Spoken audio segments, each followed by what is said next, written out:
Friends, आपका स्वागत है मेरे YouTube चैनल पर जिसका नाम है चेस मैजिक। मेरा नाम भार्गव सती है। मैंने 2019 की नेशनल चेस चैंपियनशिप में अंडर 9 कैटेगरी में उत्तराखंड को रिप्रेजेंट किया है। इस चैनल में मैं आपको बेसिक से एडवांस लेवल की सारी जानकारियाँ दूंगा। तो जिन लोगों को चेस के बारे में ज़्यादा समझ नहीं है वो भी इस चैनल के माध्यम से चेस को सीख और खेल सकते हैं। So let's start.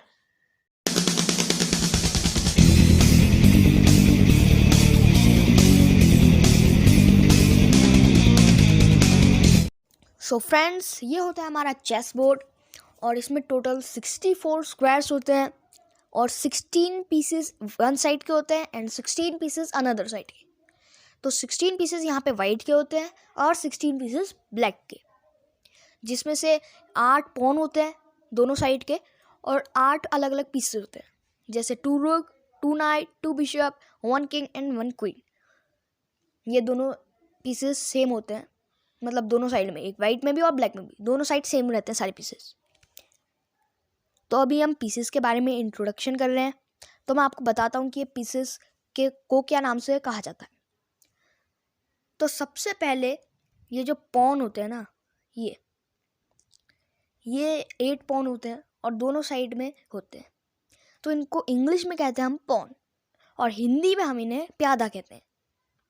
आपने अक्सर नाम सुना ही होगा। और उसके बाद उसके नीचे जो ये पीस है, यह हाथी है। ये एक साइड में 2 होते हैं और पॉन एक साइड में 8 होते हैं।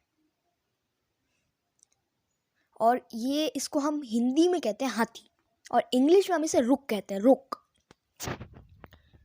और उसके बाद ये होते हैं घोड़े, ये भी 2 होते हैं। इनको हम इंग्लिश में नाइट कहते हैं और हिंदी में तो अभी मैंने कहा घोड़ा, तो हिंदी में घोड़ा और इंग्लिश में नाइट। और उसके बाद ये होते हैं बिशप, इसको हम इंग्लिश में बिशप कहते हैं और हिंदी में हम इसे ऊंट कहते हैं, ऊंट। उसके बाद ये होती है हमारी क्वीन। तो क्वीन सबसे ज़्यादा पावरफुल पीस मानी जाती है और इसे हम रुक प्लस बिशप भी कह सकते हैं, क्योंकि ये रुक जैसी सीधी वर्टिकल एंड हॉरिजॉन्टल और बिशप जैसी डायगोनली भी चलती है। तो अब बारी आती है हमारे किंग की। किंग अगर एक बार मर जाए, मतलब कट जाए, किसी ने अगर उसको मार दिया तो गेम ख़त्म हो जाता है। जिसका किंग मर गया वो हार जाता है। इसे हम इंग्लिश में किंग कहते हैं और हिंदी में राजा। तो दोनों पीसेस, मतलब दोनों साइड के पीसेस जितने भी होते हैं वो एक जैसे ही लगते हैं। तो मैं अभी आपको एक के बारे में बताऊंगा तो दूसरे भी बिल्कुल वैसे ही होते हैं। तो इसलिए इन पीसेस की अभी कोई ज़रूरत नहीं है ब्लैक पीसेस की। मैं अभी आपको सिर्फ वाइट पीसेस के बारे में बता रहा हूँ, क्योंकि दोनों पीसेस सेम होते हैं दोनों साइड। तो अभी जैसा कि मैंने आपको बताया, ये पॉन होते हैं यहाँ से लेके पूरा यहाँ तक, ये सारे पॉन्स हैं। तो ये पॉन जो होते हैं उसको हम, जैसे मैंने आपको बताया, प्यादा भी कहते हैं हिंदी में। ये फर्स्ट टाइम में आपकी चॉइस होती है, मतलब फर्स्ट टाइम में आप किसी भी पॉन को सिंगल स्टेप या डबल स्टेप चल सकते हैं, वो आपकी चॉइस है। कई लोग इसको डबल स्टेप चलते हैं, कई लोग इसको सिंगल स्टेप चलते हैं। वो मैं आपको आगे की वीडियोस में बताऊंगा कि कौन ज़्यादा बेहतर रहता है। तो फिर उसके बाद अगर आप एक बार सिंगल स्टेप या डबल स्टेप कोई भी स्टेप चल दो, मान लिया कि हमने इसको पहले सिंगल स्टेप चला, उसके बाद वो सिंगल ही चलेगा लास्ट तक। और अगर आपने इसको एक बार डबल स्टेप चला फिर भी ये सिंगल स्टेप ही चलेगा हर बार। ऐसा नहीं है कि हमने पहली बार डबल स्टेप चला तो हर बार डबल स्टेप चलेगा, या हर बार आपकी चॉइस होती है। सिर्फ फर्स्ट मूव में, जब आप पहली बार चलते हैं, सिर्फ फर्स्ट मूव में आपकी चॉइस होती है कि आप उसको सिंगल स्टेप चलो या डबल स्टेप।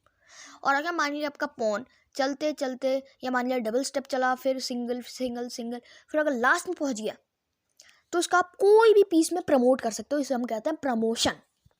कोई भी पीस में प्रमोट कर सकते हैं, जैसे आप घोड़े में कर सकते हैं, ऊंट में, हाथी में और वजीर में। आप किंग में नहीं कर सकते, क्योंकि किंग एक साइड का सिर्फ एक किंग होता है। क्योंकि 2 किंग होंगे फिर तो दोनों को मारना पड़ेगा, पर ऐसा नहीं होता है, क्योंकि एक ही किंग होता है। उसको मार दिया तो आप जीत जाएंगे, इसलिए एक ही किंग होता है। इसलिए आप उसको कोई भी पीस बना सकते हैं पर किंग नहीं बना सकते। तो ये थी बात हमारे पॉनों की। और ये कैप्चर जो करते हैं ना, वो सबसे अजीब ढंग से करते हैं। यानी कि मान यहाँ पे अपोनेंट के 2 पॉन्स हैं, या पीसेस कोई भी मान सकते हैं। तो ऐसा नहीं है कि आपका ये वाला पॉन इसको ऐसे ही कैप्चर करेगा जैसे वो चलता है, ऐसे कैप्चर नहीं करेगा। आपका जो पॉन है वो इसको इससे मतलब क्रॉस कैप्चर करता है डायगनली में, जैसे ये भी ऐसे करे। अपने सीधे सीधे चलते मतलब सीधे कैप्चर नहीं करेगा, सीधे कैप्चर कर ही नहीं सकता, क्योंकि वो सीधे कैप्चर करेगा तो इलीगल हो जाएगी। जैसे ऐसे तो ये इलीगल हो जाएगी, यानी कि आप रूल ब्रेक कर रहे हो। और अगर आप 2 इलीगल या 3 इलीगल करते हो, वो आपको मैच के पहले बताते हैं कि 2 इलीगल में आउट या 3 इलीगल में आउट। तो अगर आप 2 इलीगल या 3 इलीगल करते हो तो आप मैच से आउट हो जाते हो। इसलिए आपको सिर्फ अगर आप पॉन कैप्चर कर रहे हो तो आप इससे ऐसे डायगोनली कैप्चर करेंगे। ऐसा नहीं है कि सिर्फ वाइट के लिए, ब्लैक के लिए भी सेम है, जैसा कि मैंने आपको बताया था। तो ये बात थी हमारे पॉनों की। अब हमारी बात आती है ये जो उसके नीचे हाथी हैं इनकी, यानी कि ये हाथी, ये 2 होते हैं जैसा कि मैंने आपको बताया। तो ये जो हाथी होते हैं, इसको सपोज हमने यहाँ चला, ऐसे चला, तो ये हाथी हमेशा या तो सीधे चलते हैं, यानी कि वर्टिकल एंड हॉरिजॉन्टल। ये पीसेस सिर्फ और सिर्फ वर्टिकल एंड हॉरिजॉन्टल ही चलते हैं, जैसे ये वर्टिकल और वो हॉरिजॉन्टल। ऐसा नहीं कि ऐसे टेढ़ मेढ़े चल सकते, ऐसा नहीं चल सकते। ये सिर्फ जैसे एरो बता रहे हैं, यानी कि वर्टिकल एंड हॉरिजॉन्टल ही चल सकते हैं। इनकी मतलब ये ऐसा नहीं है कि अगर आप इस हाथी को वहाँ ले गए लास्ट में, जैसा कि मैंने आपको बताया था पॉन के उसमें, ऐसा नहीं है। अगर मान लिया आप इस हाथी को यहाँ ले गए तो ये किसी भी पीस में प्रमोट दूसरा नहीं हो सकता, क्योंकि वो एबिलिटी सिर्फ पॉन के पास होती है। ये तो सिर्फ सीधे ऐसे वर्टिकल एंड डायगोनली, मतलब वर्टिकल एंड हॉरिजॉन्टली चल सकता है। और अगर इसके सामने कोई पीस आया तो वो इसको कैप्चर करेगा, इसके आगे नहीं बढ़ सकता। ये पहले उसको कैप्चर करना पड़ेगा, फिर आगे बढ़ेगा। हाँ, दूसरी जगह वो चल सकता है, लेकिन इस जगह जहाँ पे पॉन है उसको यहीं पे रुकना पड़ेगा, फिर आगे बढ़ना पड़ेगा। अभी ये सीधा डायरेक्ट मूव नहीं कर सकता आगे। और ऐसा नहीं है कि एक एक करके चलता है, डायरेक्ट कहीं भी जा सकता है, एक एक एक कहीं भी जा सकते हो डायरेक्टली आगे स्क्वायर में, एक एक करके कहीं भी स्क्वायर में जा सकता हो। लेकिन अगर कोई ब्लॉकेज है तो वो नहीं जा सकता। जैसे मान लीजिए यहाँ पे आपका पॉन है, तो आप अपने पॉन को तो कैप्चर कर नहीं सकते, तो उसको वेट करना पड़ेगा कि कब ये पॉन हटेगा, या फिर वो यहाँ से ऐसे ऐसे जा सकता है, या फिर उसको इंतज़ार करना पड़ेगा कब ये पॉन जाएगा, तभी वो उसे मूव कर सकता है, वरना वो मूव नहीं कर सकता। अगली बात आती है हमारे घोड़े की। ये जो घोड़ा होता है ना, इसकी एक स्पेशल एबिलिटी होती है कि ये किसी भी पीस को जंप करके दूसरी साइड जा सकता है। और ये अजीब स्टाइल में चलता है, मतलब आप मानिए तो एल स्टाइल में चलता है। एल या फिर जिसको हम हिंदी में ढाई घर भी कह सकते हैं, 1 2 ढाई, या 1 2 ढाई, जैसे 1 2 ढाई, 1 2 ढाई, 1 2 ढाई, 1 2 ढाई, या एल शेप। तो आप इसको कुछ भी कह सकते हैं। और ये जैसे ओवरलैप, जैसे मैंने आपको बताया, जैसे यहाँ पे इसके पीसेस, तो ऐसा नहीं कि ये बंद हो गया, नहीं, ये चल सकता है।